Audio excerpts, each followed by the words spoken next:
And that's the mother of Musa alayhi salam. I can't think of a more extreme case of a woman who had to do something so incredibly unthinkable.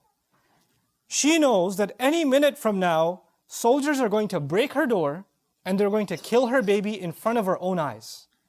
For a mother to imagine the murder of her own newborn baby, unthinkable. And the only idea she had that Allah put in her is you need to put your child in a basket and put that basket, alqihi fil yam, throw it into the river. It's not even nicely, gently put it into the river. Ilqa is to throw. Now when you throw something in a river, the river is moving water. When you throw something in a river, it can flip. It's also the case that a basket may not necessarily float. It may get water inside.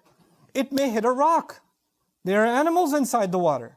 There are all kinds of things. As a matter of fact, when I used to teach the story a long time ago, I used to give the example, when you see a child go even 2 feet near a swimming pool, not even the deep end, the shallow end, a mother will go crazy. She'll drop everything and push people out of the way and grab her baby. There are women that give their babies a bath, in the tub, and they put the water this little. And the baby's like, come on, no, too dangerous. This much is you'll drown. I can't even fit my head in. No, not going to let you. There's a fear. And this mother has to take her newborn. He can't even crawl yet. He can't even do that yet. And she has to throw this thing into the water. Can you imagine the kind of fear this woman has in her heart when she does that? And when she does that, she can't even look at it and can't even cry and scream, my baby, my baby. She can't do that. Because if she does that, the soldiers will know one survived. And they'll go after him and kill him.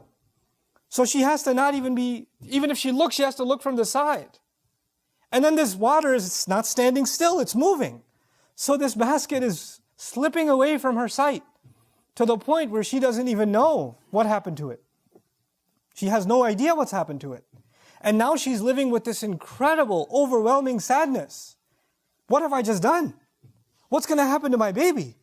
And in those moments, Allah Azza wa Jal told her, لا تخافي ولا تحزني. Don't be afraid. Don't feel sadness.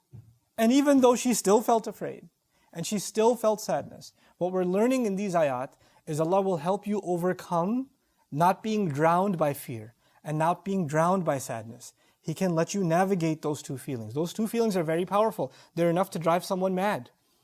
They're enough to drive someone to the point where they don't want to live anymore. It can be that powerful.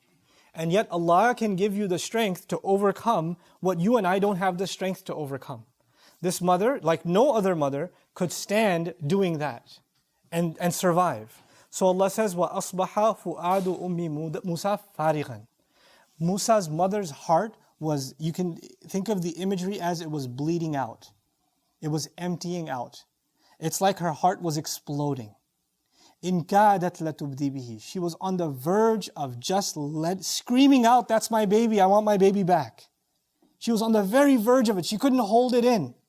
لَوْلَا أَرَّبَطْنَا عَلَىٰ قَلْبِهَا. Had we not tied her heart up, like literally something's about to shatter and leak, and Allah says He, like a rope, tied it up and held it in place. What are we learning? We're actually learning that you and I are not capable of controlling our emotions until Allah gives us the strength to do so. The situation didn't change. The baby didn't start flying instead of floating in the water. The reality didn't change, but her heart changed. Her heart was strengthened by divine intervention from Allah Himself. لَوْلَا أَرَّبَطْنَا عَلَىٰ قَلْبِهَا. And she's not a prophet. What we're learning in these ayat is that Allah will give you and me a strength to our hearts that we'll be able to overcome the most powerful fear and the most powerful sadness, the deepest kind of sadness. He'll make us strong enough, not that those things will go away, but you'll be strong enough to go through it. You won't collapse. Your heart won't fall apart. And He says all of this, لِتَكُونَ مِنَ الْمُؤْمِنِينَ, so she may be from those who truly believe. She could truly hold on to faith. She won't ever accept that my baby drowned. She won't accept that. She'll hold on to her faith, she'll hold on to hope. As a matter of fact, in this